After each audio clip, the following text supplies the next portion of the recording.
ಮತ್ತೆ family politics ಜೋರಾಗಿದೆ. Satish Jarkiholi versus Hebbalkar ಮಧ್ಯೆ ವಾರ್ ನಡೆದಿದ್ಯಾ? ಬೆಳಗಾವಿ ಲೋಕಸಭೆ ಟಿಕೆಟ್ಗಾಗಿ ನಡೀತಾ ಇರೋ ಮುಸುಕಿನ ಗುದ್ದಾಟ ಇದು. ಕುಂದಾನಗರಿಯಲ್ಲಿ ಮತ್ತೆ ಫ್ಯಾಮಿಲಿ ಪಾಲಿಟಿಕ್ಸ್ ಜೋರಾಗಿದೆ. ಸತೀಶ್ ಜಾರಕಿಹೊಳಿ ವರ್ಸಸ್ ಹೆಬ್ಬಾಳ್ಕರ್ ಮಧ್ಯೆ ವಾರ್ ನಡೆದಿದ್ಯಾ? ಬೆಳಗಾವಿ ಲೋಕಸಭೆ ಟಿಕೆಟ್ಗಾಗಿ ಇದು ಮುಸುಕಿನ ಗುದ್ದಾಟ ನಡೀತಾ ಇದೆ ಅಂತಲೇ ಹೇಳಲಾಗ್ತಾ ಇದೆ. ಲಕ್ಷ್ಮೀ ಹೆಬ್ಬಾಳ್ಕರ್ ತಮ್ಮ ಮಗನನ್ನ ಕಣಕ್ಕಿಳಿಸೋದಕ್ಕೆ ತಯಾರಿ ನಡೆಸ್ತಾ ಇದ್ದಾರೆ, ಪಟ್ಟು ಹಿಡಿದಿದ್ದಾರೆ. ಮತ್ತೊಂದು ಕಡೆ ಸತೀಶ್ ಜಾರಕಿಹೊಳಿ ತಮ್ಮ ಮಗಳನ್ನ ಕಣಕ್ಕಿಳಿಸೋದಕ್ಕೆ ಫೈಟ್ ಮಾಡ್ತಾ ಇದ್ದಾರೆ. ಆದ್ರೆ ಆಪ್ತರ ಸಲಹೆಯಿಂದ ಜಾರಕಿಹೊಳಿ ಗೊಂದಲಕ್ಕೀಡಾಗಿದ್ದಾರೆ. ಬೆಳಗಾವಿ ಲೋಕಸಭೆ ಟಿಕೆಟ್ಗಾಗಿ ನಡೀತಾ ಇರುವಂತಹ ಮುಸುಕಿನ ಗುದ್ದಾಟ ನಾಯಕರಿಬ್ಬರ ನಡುವಿನ ವಾರ್ಗೆ ಕಾರಣವಾಗ್ತಾ ಇದೆ. ಸತೀಶ್ ಜಾರಕಿಹೊಳಿ ವರ್ಸಸ್ ಹೆಬ್ಬಾಳ್ಕರ್ ಅನ್ನೋ ರೀತಿಯಲ್ಲಿ ಪರಿಸ್ಥಿತಿ ಇದೆ. ಒಂದ್ ಕಡೆ ಮಗನನ್ನ ಕಣಕ್ಕಿಳಿಸೋದಕ್ಕೆ ಲಕ್ಷ್ಮೀ ಹೆಬ್ಬಾಳ್ಕರ್ ನೋಡ್ತಾ ಇದ್ರೆ, ಮತ್ತೊಂದು ಕಡೆ ಸತೀಶ್ ಜಾರಕಿಹೊಳಿ ತಮ್ಮ ಮಗಳನ್ನ ಕಣಕ್ಕಿಳಿಸಬೇಕು ಅಂತ ಪ್ರಯತ್ನ ಪಡ್ತಾ ಇದ್ದಾರೆ. ಈ ಬಗ್ಗೆ ಹೆಚ್ಚಿನ ಡೀಟೇಲ್ಸ್ ಅನ್ನ ಕೊಡ್ತಾರೆ ನಮ್ಮ ಪ್ರತಿನಿಧಿ ಮಾರುತೇಶ್ ಸಂಪರ್ಕದಲ್ಲಿದ್ದಾರೆ. ಮಾರುತೇಶ್, ಬೆಳಗಾವಿ ಲೋಕಸಭೆ ಟಿಕೆಟ್ಗಾಗಿ ಹಾಗಾದ್ರೆ ನಾಯಕರಿಬ್ಬರ ನಡುವೆ ಗುದ್ದಾಟ ಬಹಳ ಜೋರಾಗಿದೆ ಅನ್ನುವಂತಹ ಮಾಹಿತಿ ಸಿಗ್ತಾ ಇದೆ. ಸತೀಶ್ ಜಾರಕಿಹೊಳಿ ವರ್ಸಸ್ ಹೆಬ್ಬಾಳ್ಕರ್ ಅಂತ ಈ ಒಂದು ಜಟಾಪಟಿ ಈಗ ಎಲ್ಲಿಗೆ ಬಂದು ನಿಂತಿದೆ? ಯಾಕಂದ್ರೆ ಸತೀಶ್ ಜಾರಕಿಹೊಳಿಗೆ ಒಂದು ಸಲಹೆ ಕೂಡ ಸಿಕ್ಕಿದೆಯಂತೆ, ಅದಾದ ನಂತರ ಸಾಕಷ್ಟು ಕನ್ಫ್ಯೂಷನ್ ಅಲ್ಲಿದ್ದಾರೆ ಅಂತ.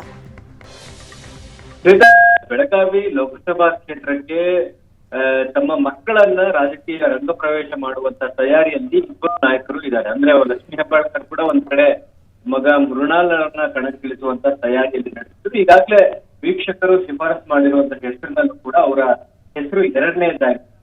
ಇದರ ಜೊತೆಗೆ ಸತೀಶ್ ಜಾರಕಿಹೊಳಿ ಕೂಡ ಆರಂಭದಲ್ಲಿ ಮಗಳನ್ನ ಬೆಳಗಾವಿ ಲೋಕಸಭಾ ಚುನಾವಣೆ ಕಣಕ್ಕಿಳಿಸುವಂತ ತೀರ್ಮಾನವನ್ನ ಮಾಡಿದ್ದು, ಅಂತಿಮವಾಗಿ ಬೇಡ ಈ ಬಾರಿ ಫ್ಯಾಮಿಲಿ ಟಿಕೆಟ್ ತಗೊಳ್ಳೋದು ಬೇಡ, ಕಾರ್ಯಕರ್ತರಿಗೆ ಕೊಡೋಣ ಅನ್ನುವ ಕಾರಣಕ್ಕಾಗಿ ಅವರ ಆಪ್ತರು ಮತ್ತು ಅವ್ರಿಗೆ ಫ್ಯಾಮಿಲಿ ಡಾಕ್ಟರ್ ಆಗಿರುವಂತಹ ಗಿರೀಶ್ ಸೋನ್ವಾಲ್ಕರ್ ಅವರ ಹೆಸರನ್ನ ಮುನ್ನೆಲೆಗೆ ತಂದಿದ್ರು. ಈಗ ಬದಲಾದ ಪರಿಸ್ಥಿತಿಯಲ್ಲಿ ಹೈಕಮಾಂಡ್ ಮಟ್ಟದಲ್ಲಿ ಈಗ ಒತ್ತಡ ಕೂಡ ಶುರುವಾಗಿದೆ. ಒಂದು ಕಡೆ ಸತೀಶ್ ಜಾರಕಿಹೊಳಿ ಅವರಿಗೆ ತಮ್ಮ ಪುತ್ರಿಯನ್ನ ರಾಜಕೀಯ ತರೋದಾದ್ರೆ ಗೆಲುವಿನ ಮೂಲಕ ರಾಜಕೀಯಕ್ಕೆ ತರಬೇಕು ಅನ್ನುವಂತಹ ಇಂಗಿತ ಇದೆ. ಆದ್ರೆ ಪರಿಸ್ಥಿತಿ ಈಗ ಚೆನ್ನಾಗಿಲ್ಲ, ಬೇಡ ಅನ್ನುವಂತ ಸಲಹೆಗಳು ಆಪ್ತರಿಂದ. ಆದ್ರೆ ಹೈಕಮಾಂಡ್ ಈಗ ಜಾರಕಿಹೊಳಿ ಅವರ ಮೇಲೆ ಒತ್ತಡವನ್ನ ಹಾಕಿದೆ, ನೀವೇ ನಿಲ್ಲಬೇಕು ಅಥವಾ ಮಗಳನ್ನ ನಿಲ್ಲಿಸಿ ಅಂತ. ಒಂದ್ ವೇಳೆ ಮಗಳನ್ನ ನಿಲ್ಲಿಸಿಲ್ಲ ಅಂದ್ರೆ ಸಹಜವಾಗಿ ಅದು ಲಕ್ಷ್ಮೀ ಹೆಬ್ಬಾಳ್ಕರ್ ಅವರ ಪುತ್ರನಿಗೆ ಟಿಕೆಟ್ಗೆ ಅವಕಾಶ ಸಿಗುವಂತ ಸಾಧ್ಯತೆಗಳು ಈ ಸಂದರ್ಭದಲ್ಲಿ ಜಾಸ್ತಿ ಇರುತ್ತೆ. ಹಾಗಾಗಿ ಬೆಳಗಾವಿಯ ರಾಜಕಾರಣದಲ್ಲಿ ಫ್ಯಾಮಿಲಿ ಪಾಲಿಟಿಕ್ಸ್ ಅಂದ್ರೆ ಇನ್ನೊಂದನೇ ತಲೆಮಾರನ್ನ ರಾಜಕೀಯಕ್ಕೆ ತರುವಂತ ಪ್ರಯತ್ನದಲ್ಲಿ ಇಬ್ಬರು ನಾಯಕರ ನಡುವೆ ಈಗ ಜಟಾಪಟಿ ಶುರುವಾಗಿದೆ. ಈಗ ಸತೀಶ್ ಜಾರಕಿಹೊಳಿ ಅವರು ನನ್ನ ಮಗಳು ನಿಲ್ಲಿಸಲ್ಲ ಅಂದ್ರೆ ಸಹಜವಾಗಿ ಅದು ಲಕ್ಷ್ಮೀ ಹೆಬ್ಬಾಳ್ಕರ್ ಅವರ ಪುತ್ರನಿಗೆ ಟಿಕೆಟ್ ಸಿಗುವಂತಹ ಸಾಧ್ಯತೆಗಳು ಜಾಸ್ತಿ ಇದಾವೆ. ಹಾಗಾಗಿ ಅವರಿಗೂ ಟಿಕೆಟ್ ತಪ್ಪಿಸಿ ತಮ್ಮ ಆಪ್ತ ಡಾಕ್ಟರ್ ಗಿರೀಶ್ ಸೋನ್ವಾಲ್ಕರ್ ಅವರಿಗೆ ಟಿಕೆಟ್ ಕೊಡಿಸ್ತಾರಾ ಅಥವಾ ಇಲ್ಲ ನನ್ನ ಮಗಳನ್ನೇ ರಾಜಕೀಯಕ್ಕೆ ತರ್ತೀನಿ ಅನ್ನೋ ತೀರ್ಮಾನವನ್ನು ತೆಗೆದುಕೊಂಡು ಪುತ್ರಿ ಪ್ರಿಯಾಂಕಾ ಅವರನ್ನ ಕಣಕ್ಕಿಳಿಸ್ತಾರ ಅನ್ನೋದು ಸದ್ಯಕ್ಕಿರುವಂತಹ ಗೊಂದಲ. 28 ಲೋಕಸಭಾ ಕ್ಷೇತ್ರಗಳಲ್ಲಿ ಯಾರ ಹೆಸರು ಕೂಡ ಅಂತಿಮ ಆಗಿಲ್ಲ, ಎಕ್ಸೆಪ್ಟ್ ಡಿ ಕೆ ಸುರೇಶ್ ಅವರಿಗೆ ಟಿಕೆಟ್ ಸಿಗೋದು ಖಚಿತ ಅಂತ ಹೊರತುಪಡಿಸಿದ್ರೆ ಎಲ್ಲಾ ಕ್ಷೇತ್ರಗಳಲ್ಲೂ ಕೂಡ ಈ ರೀತಿಯಾದಂತಹ ಲೆಕ್ಕಾಚಾರಗಳು ಈಗ ಶುರುವಾಗಿರುವಂತದ್ದು. ಥ್ಯಾಂಕ್ ಯು ಮಾರುತೇಶ್, ನಿಮ್ಮೆಲ್ಲ ಡೀಟೇಲ್ಸ್ಗೆ.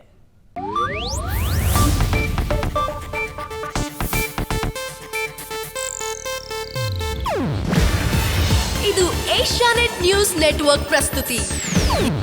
ನೀವು ನೋಡ್ತಿದ್ದೀರಾ ಏಷ್ಯಾನೆಟ್ ಸುವರ್ಣ ನ್ಯೂಸ್.